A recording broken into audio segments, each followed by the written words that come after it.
Visakha deputy mayor పదవి కూటమి కైవసం చేసుకుంది. వివిఎంసీ డిప్యూటీ మేయర్ గా జనసేన కార్పొరేటర్ దల్లి గోవింద్ రెడ్డి ఏకగ్రీవంగా ఎన్నికయ్యారు. 56 మంది కార్పొరేటర్లు మద్దతు ప్రకటించడంతో గోవింద్ రెడ్డి గెలుపొందినట్లు ఎన్నికల అధికారి మయూర్ అశోక్ ప్రకటించారు. ఈ సందర్భంగా గోవింద్ రెడ్డి మాట్లాడుతూ తన మీద నమ్మకం పెట్టుకున్న జనసేన అధినేత పవన్ కళ్యాణ్ కు ప్రత్యేక ధన్యవాదాలు తెలిపారు. నియోజకవర్గ అభివృద్ధికి శాయశక్తులా కృషి చేస్తానని వివిఎంసీ డిప్యూటీ మేయర్ దల్లి గోవింద్ రెడ్డి అన్నారు.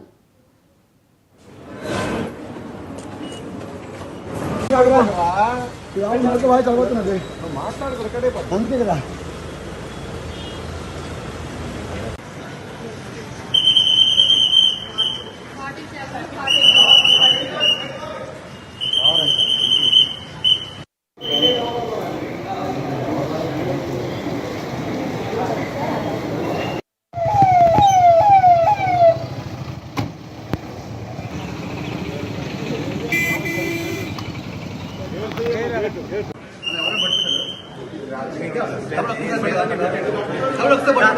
ఇంకా ఆగంతరా